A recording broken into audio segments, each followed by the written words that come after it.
Hey, this is Nathan Young, founder and author of How to Be Second.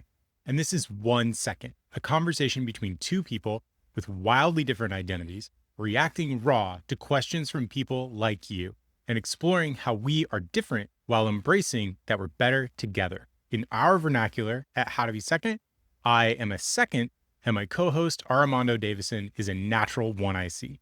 Yo, so Nathan, recently I went on this amazing retreat. There's like 20 plus cool dudes, entrepreneurs, businessmen, educators from around the country. We went on this rest retreat, and there's a lot of authentic conversation just about business and life and marriage and all the stuff. And there's a clear thread of failure, like hitting that wall, experiencing failure, and like how you navigate that, or people literally like asking for help, like how to get through a thing that they discern as failure. So, my question for you now coming back is, what does failure mean to you? As you were asking the question, I was like sifting through multiple answers because I was like, oh, I have this tactical answer, and oh, I have this answer, and I was like coming up with stories of like business things or whatever that I've done where I felt like, oh, we failed at that. Because my reaction, my gut reaction was to be like, anything where I did not do what I said that I would do feels like failure to me. Even if the thing is successful, if I didn't do what I said I would do, I feel like that's failure. And by proxy, I don't feel like a failure if I did what I said I would do and held my commitments, even if the whole thing fails. That's a weird, wacky, right? That is. That's also fascinating, though, too. Keep going. And then I actually had this conversation. I was challenged with this question not that long ago by someone we both know, and that's his name's Jason Player.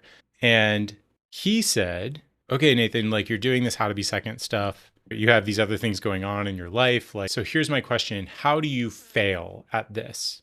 How can you fail at this? What does failure actually look like? Let's understand what failure looks like. Like, yes, you have these vague notions of what success might look like, but what does failure look like to you? How could you fail? And I had answers right away. Like I started saying stuff to him, and then he was like, "No, I want you to really actually take time to reflect on this. Like this isn't a gut response thing. This is not a reaction that I want. I want a response." So I did. It took an extra week, some journaling, like walks, quiet, whatever. I tried to do the homework, right? So I was like, well, I'm not going to fail at giving you this answer. And what I came back with was actually, Jason, I cannot fail at this. And he was like, unpack that shit for me.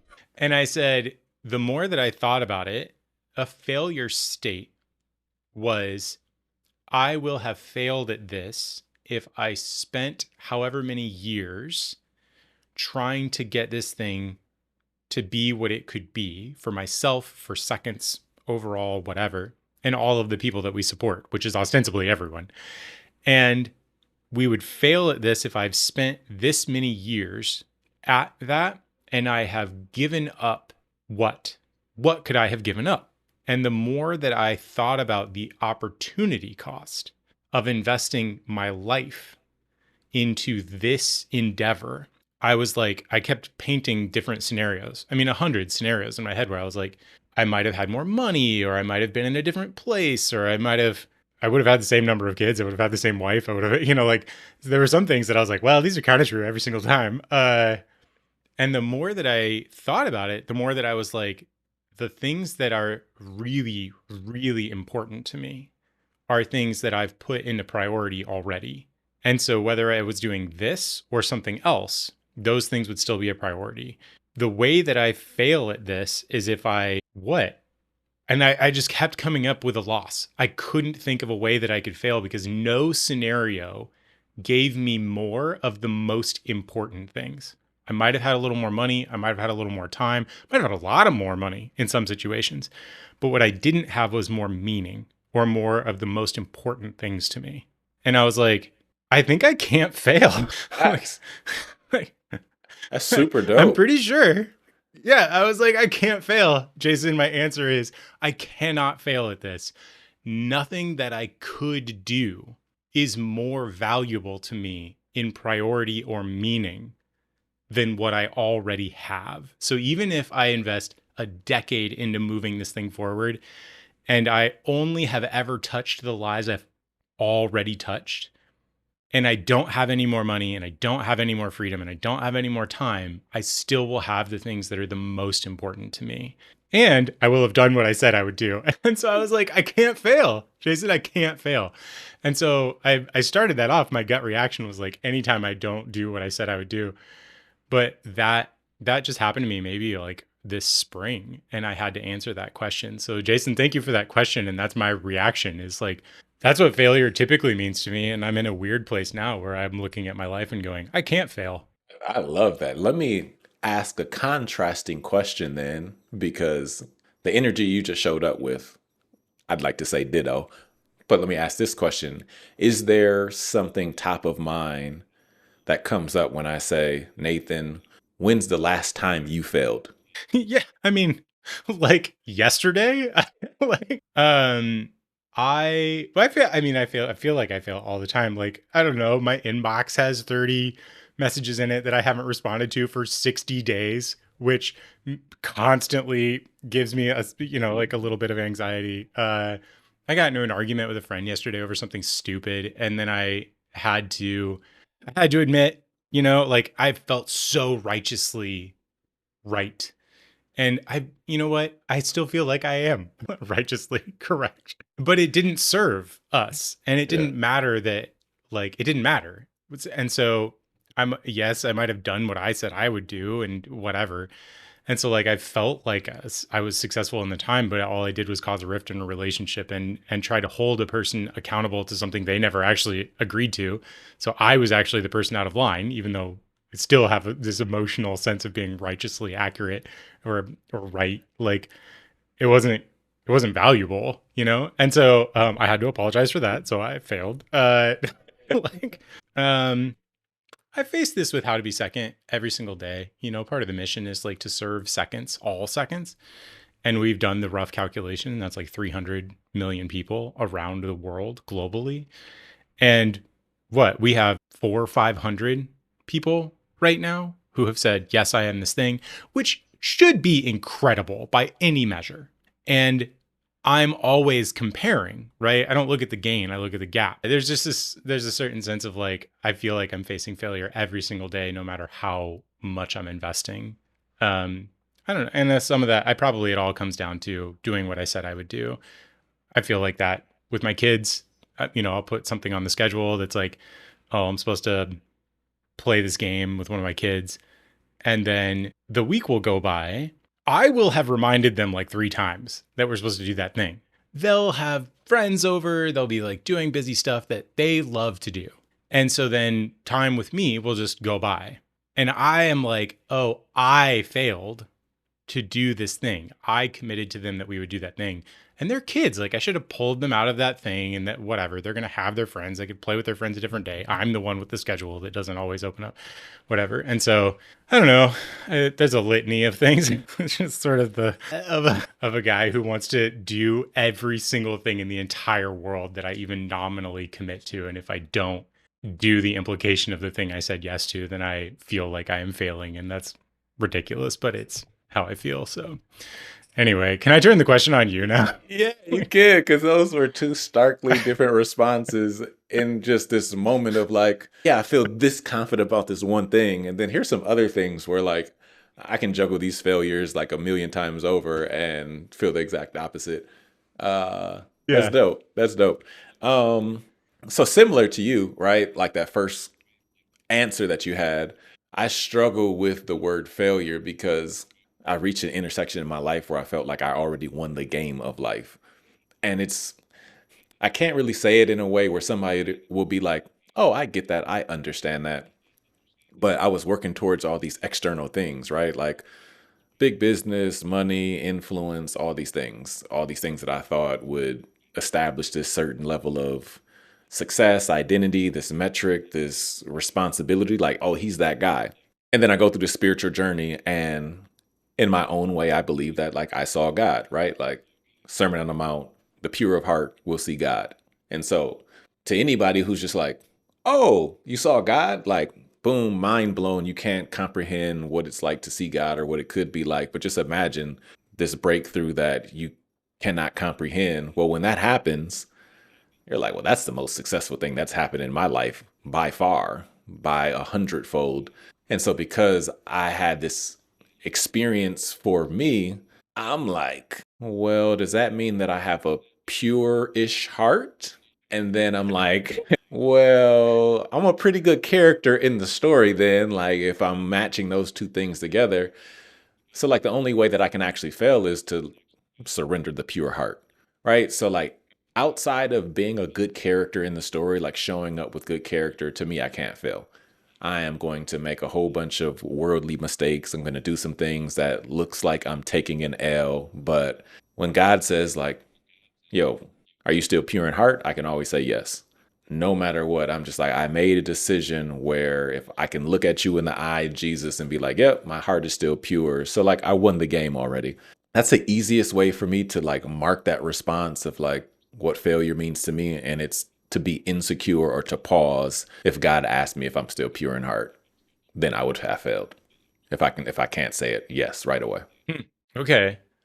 Now I'm curious, like, so just the same way that we both sort of framed, I framed it up in the beginning and then you sort of followed suit. We both kind of landed initially on can't fail except for this, right? Yeah. And so now let me ask a little more tactically, and that is like, all right, so now give me a few examples of things that you're like, even though I was pure in heart, like I did fumble the bag in this case. Like, Facts, facts. When I think of like external, like worldly things, like, yo, did I design a website the best way, or was I on time with a deliverable, or I don't know, certain things where the consequences are manufactured to me, but like might hurt $1, right? Like maybe I didn't get the best business deal or something. Like I'm not going to look at that as a failure because it's just like, I don't want to say meaningless, but it's not meaningful.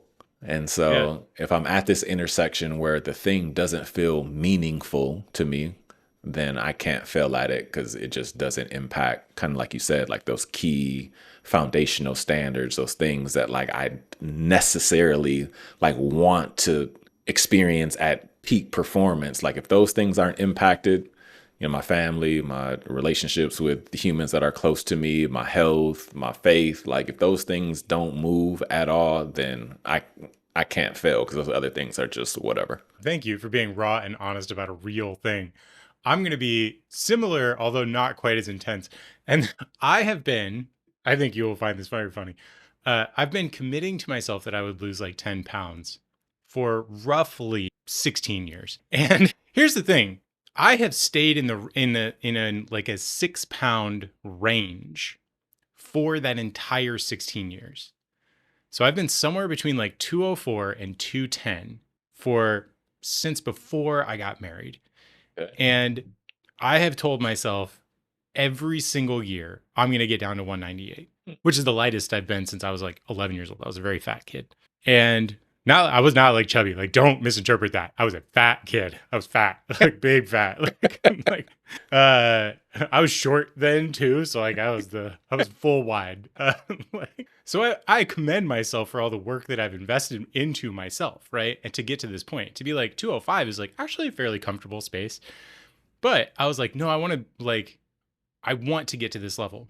And so recently I had to sit down with myself and go, what hard decisions? It's not complicated. I was like, if I stopped eating right now and didn't start eating again for 2 weeks, like I know the caloric math.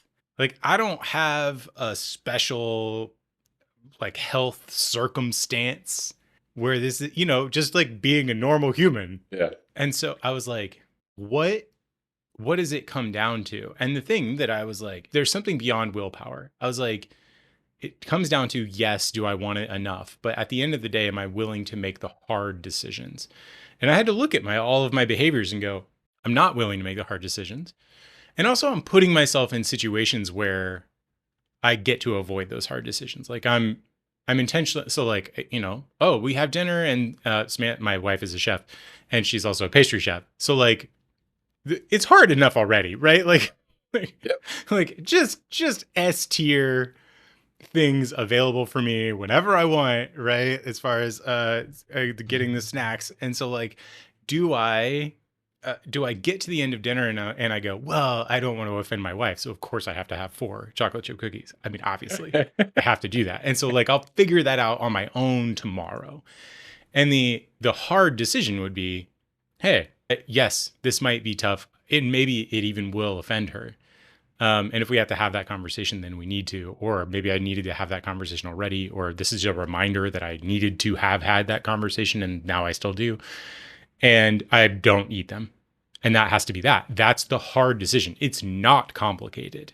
And I was like, okay, I have to do some kind of combination. I have to find a way to make the hard decisions because I'm not doing it. It's the simplest thing in the world. Literally just like, I can eat this or I don't have to.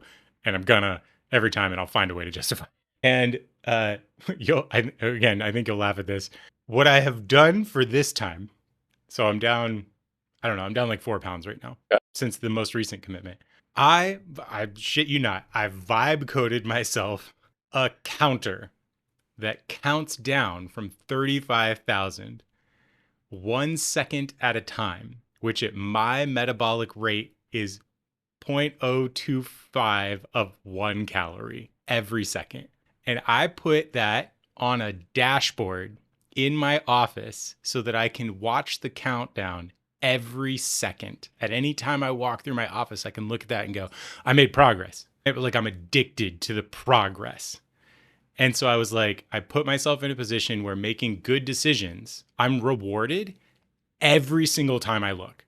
Every time I'm like, the number went down. Every second, the number goes down.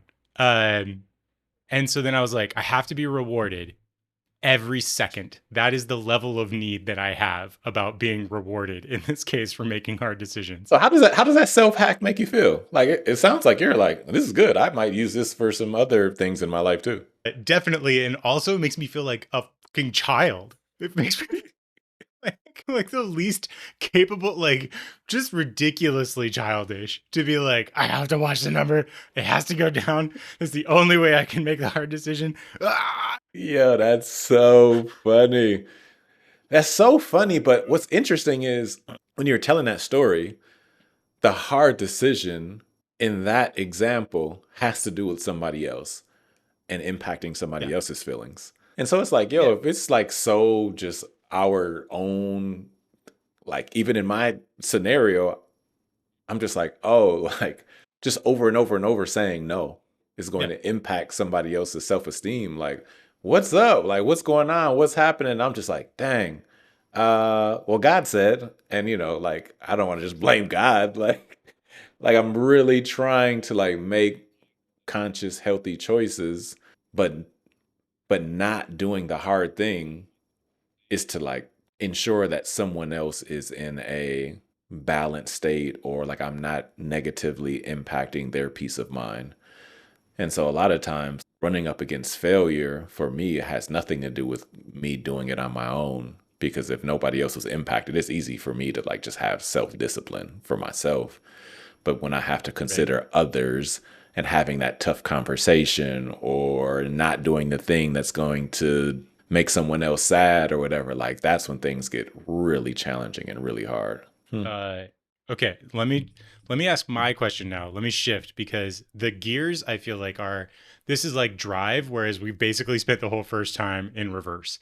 Let's because this feels like this is the opposite side of a coin. So here's my question that I wanted to ask, and that is, what is something critical you do to refresh your sanity? Yeah, I mean, the easy answer is to be still, but let me try to color those lines. Sure. I believe that most people, but let me say this about myself, we feel like we have to be moving and doing a bunch of things to solve a problem. And I had to make a conscious choice that being still can also be an output that solves the problem. And so like something that's like super critical for me, like if things are like too many things are on the whiteboard or too many things are on the checklist, I have to like be still and be like, oh, why am I even doing this checklist? Period. this isn't even relevant to the actual North Star that I need to be focused on, right? It's just like somebody asked me for a favor, or I wanted to like create something on my own just out of the freedom of creativity to just do a thing, or kind of to your point, oh, I wanted to drop 10 pounds. Like it's just these things that we manufacture for ourselves. So then we have just all these tasks to do. And over time, those things build up and it could become overbearing, or the objective that you actually wanted to reach this level of peace or balance is now no longer even serving that thing because you're doing too many things. And so, what is the thing I have to do to refresh is simply to be still. And then the silence just is calming. And it's like, oh, like the thing that I wanted is this peace of mind that I have right now being still. Like there's no noise, there's no disruption, there's no anger, there's no frustration, there's no nothing. It's just like, oh God, thank you for giving me the freedom and flexibility to be still, right? Thank you for giving me a roof over my head to be able to just sit here and not do anything for 90 minutes. Like most people just don't have that. Or let me not say most, many people don't have that freedom. And so being still for me just puts so many things into perspectives, the blessings that I have, the opportunity that I have to just make choices to move at my own pace. Those blessings reveal themselves to me over and over and over when I just choose to be still. So let me throw that back at you. What do you do to refresh your sanity when you're in those critical moments? The same. My answer is the same. I have a two-part answer, but that's the same. I've been meeting with a spiritual director for the last 3 years. I grew up in a very religious place. And in the last few years, I would say that I've actually gotten in touch with my faith. And like obviously a Christian, I believe in Christ. I have lots of friends who are like, that's not my jam. And I'm like, look, we can call it whatever we want, man. Like if you need me to say the universe or whatever, like that's fine. I think we're talking about the same thing, but I don't know, like what, sure. And so I feel like I've been really aware of religious practices for a long time. And a lot of those things can be really beautiful. Habits, recognition, remembrance. One of the practices that I have adopted is this practice of silence. And I feel like it has fundamentally changed the way that I move and navigate in the world. And it's like, have you ever heard that thing that's like, I think it's supposed to be like Abraham Lincoln or something. I don't remember who. Some historical figure was like, if I had, 12 hours to chop down a tree, I would spend the first so many hours like sharpening my axe, or I don't Okay, yeah. I'm butchering all that. Yeah, Anyway, the I point get it. is Yeah. sharpen the axe. And I feel like 5 minutes, I can handle much more now, but even getting to 5 minutes of genuine silence was so incredibly difficult. It actually took me almost a full year to be able to set a timer for 5 minutes. I still have to set the timer most of the time because otherwise I'll get anxious. And getting to 5 minutes, even, I've done like 20-minute dive at this point a couple of times, just of pure silence, of sitting. I actually sometimes will put on like noise canceling headphones and turn on white noise to just like make sure it's all gone.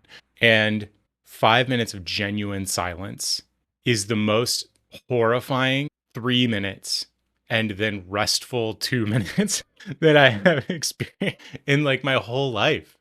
And uh and so yes, that's my first answer is actual quiet, stillness, silence. It's especially the first few minutes are like mortifying. I can't imagine it. And then after those first few minutes, and when I'm genuinely in it, I'm like, oh. And I almost always leave that 5 minutes clear or sharp. So like I don't go into it with the intention of like this 5 minutes, I need to have an answer. I definitely I tried to put that pressure on it several times when I first started and it almost never worked. Right. And then I was frustrated because I was like, I didn't get the thing. I was using it like a tool. Since I've been able to lean into it for genuine silence and stillness, I notice now that I leave feeling ready and I can go to my next thing and do that next thing in a much more prepared and ready way. I also want to throw this one out there. I would consider that rest, genuine rest, something that actually gives me clarity back, sanity, rest. Also, like, everybody likes a little bit of comfort food. And so I also love comfort. And it actually goes back to what I mentioned about losing weight, and that is like this timer. Number go down is like so satisfying. Number go And down. so I play, yeah, number go down, number go up, whatever. I just want to know that the thing that I did had a direct impact on the universe. I just want to know it is 1-to-1. And I can control it, and it's so satisfying. And so there's nothing lost in translation. I did a thing. I made real progress. I can see it. It's there. And so I play video games all the time. Video games are the thing I retreat to, because video games are closed systems that I don't have to decide what shape they are. I just get to behave within them. And when I do a thing and the number goes up, I know how to do it. I can do it again. I can get that same feeling of like, I worked within the system and I optimized the system and the number went up, and thank God. Yeah, what's so interesting about that is how opposite we are in this. I got to look up the actual statement that I got from last night. So, in addition to being still, walking is just part of my jam, right?